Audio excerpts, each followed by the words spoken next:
Hello, my name is Joseph Alai. Welcome to my channel. And today I want to talk about satisfaction. So, satisfaction or being satiated is one of the ways to know that you've done your imaginal act properly. Because one of the biggest questions that I get from my clients is, did I do this right? You need to know that you've done it right in order to drop it. Otherwise, how can you? And I don't blame you for not. So there's a couple different ways that you can tell if you've done it properly. Now, over time, you will build more faith in yourself that you've done it right. But right now, I want to tell you, from my personal experience, year after year, manifestation after manifestation, thousands and thousands of times, I have looked out for these specific feelings or emotions or things that occur after I've imagined to know for a fact that my manifestation is coming, and it always does come to pass. So first of all, just to give you an idea exactly how to manifest anything you want in this entire world, the idea is to first know exactly what you want, right? Write it down. What do you want? And any number of things. Try to think big. What would make your life grand and perfect? And what's your greatest desires? Think of those exactly. And now take a time after the desire had been fulfilled. Not before, not in the beginning, not in the middle, not as it's being fulfilled, but after the event had been fulfilled. And imagine that, right? Shut off your senses, close your eyes, relax, clear your mind, and you bring that scene after the end into your imagination in first-person point of view, right? First-person point of view, because the subconscious mind will magnify or manifest the exact image that you've impressed on your subconscious mind onto the screen of space, in reality, in front of your face. So the end result of what you want, after the end rather, and in first person, and then entering into it and feeling the feelings as if it's really happening now, those are the bare essentials to manifesting what you want. So whatever it takes for you to impress the subconscious mind in first person point of view after the end, whatever it takes to do that, that is what you do, and you will get what you want time and time again. Now, once you impress it, there is a time frame, because you're planting a unique seed, a seed that has never been created before.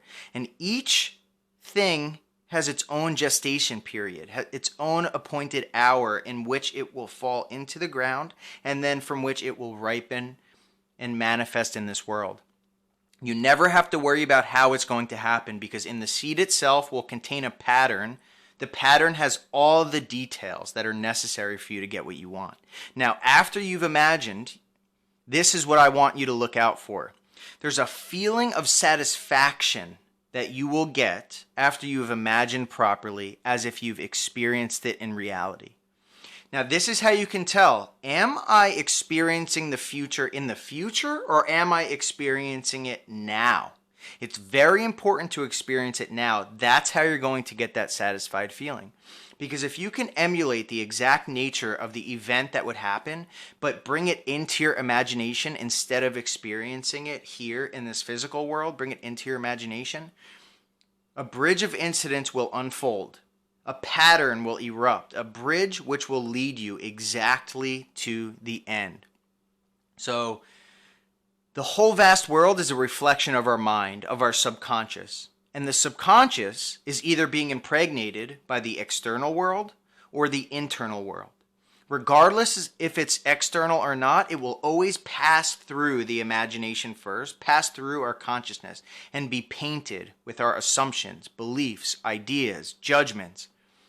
That's why you can see something and it's not exactly what it is. So you can read a message and get freaked out, and then read it again later and say, wow, that was just my fear that was getting in the way, right? So regardless of that fact, if you take the process of manifesting, which we've always been doing from the moment we drew our first breath until this moment, if you take that process and cut out the external world so there's no room for variable, you can create the future that you want by imagining the end, and in a perfect order, in a way that you could not have figured out if you took 1,000,000 years to write it out on paper with 1,000 people.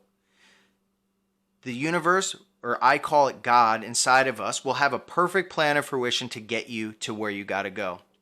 You don't know how, you don't know when, but if you feel the feeling of satisfaction, then you know that you've planted it, right? So back to the satisfaction. So right now, just think about this. If you had encountered something that you've always wanted to experience, after you were done with that event, after you experienced it, you would feel an immense sense of satisfaction. So the reason this is important in imagining you may not feel the feeling of satisfaction at the exact time you are imagining, but when you're done or near the end of it, you will feel that feeling of satisfaction if you do it properly. Because in real life, you would feel that feeling of satisfaction if you had experienced that event.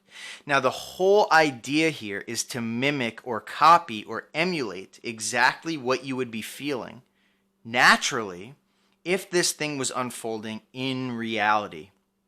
So the reason I say to focus and draw your attention to the idea, do I have this satisfaction? If the answer is yes, then you can drop the seed and not worry about imagining it again. There's a great misconception that after you have imagined, you're supposed to continuously act as if on a regular basis. Generally, when I say the term act as if, I'm literally meaning in your imagination. But if you're going through your day, it is okay as well to act as if for brief periods of time, but it is absolutely crucial, with no exceptions, to drop the desire if you want it to drop into the ground and grow. And the reason is the desire, cannot be in your conscious mind and your subconscious and both operating at the same time. Your conscious mind is the master of the subconscious. So if it's focusing on this thing, the subconscious is not going to be working on the same thing.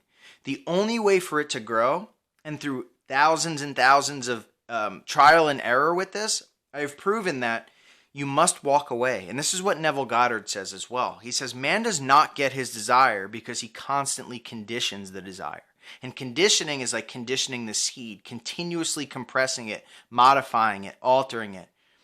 You'll find that your greatest manifestations, or generally all your manifestations, and I'm sure you can reflect back now when I say this, the manifestations that you have experienced, probably little ones, in fact, sometimes not little, sometimes you'll have a fleeting thought and a grand big thing will happen, but you'll realize that it is going to manifest to the extent to which you can drop it. And just reflect back, take a second, think back.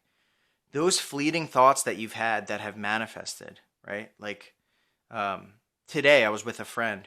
He was telling me a story about an ice cream cone, one of those triangular ones, right? Not the flat bottom ones. And he gave me this vivid story about this. And that was it. And then after, we just carried on. And later that day, I saw someone with the exact thing. It was random. It was just totally random. There's no ice cream shop by my house, right? It's blocks away. So it was a manifestation, a perfect manifestation. And it's another example of the idea that if we imagine it and then drop it, it will manifest, right? It's the things that I was not able to let go of. The things I was not able to drop are the things that didn't happen. But when I finally threw my hands up in frustration and said, screw this, that's when it happens. So the idea now is to be able to trust that you're doing it properly. And that's why I'm telling you this idea that if you feel satisfied after you've imagined it, whether you're using your imagination in entering into the scene, whether it's an inner conversation, whether you're reading a script that you wrote from the future, right? When I manifested that TSA pre-check, when I read it 7 times, I had an immense feeling of satisfaction within, proving to myself that I was emulating the natural process that I normally go through every day. Because the thing is that feeling is the secret. So if you emotionally react to something, that will plant a seed, right? So if you negatively emotionally react, then you're planting a negative seed and it will grow again and flower and you will experience another negative thing. But if you construct a scene in your mind and have that feeling of satisfaction, then it's realistic in nature because it's very easily relatable to the scene that you're imagining. So take whatever you want. It doesn't matter what you want. Construct the end. Figure out what the end result is. After the end result. Make a scene, bring it into your mind, and repeat it over and over while your eyes are closed and your mind is clear. Make it as real as you can.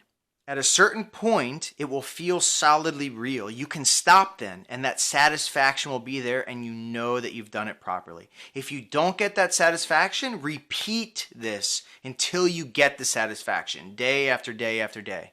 So anyway, I hope you liked this video. If you did, definitely subscribe. Go to my website, subscribe for my email list to get unlisted videos. That's at sovereignmind.com/register. And hit the bell icon so you can get notified for my videos, and stay tuned for more. Thank you so much for watching.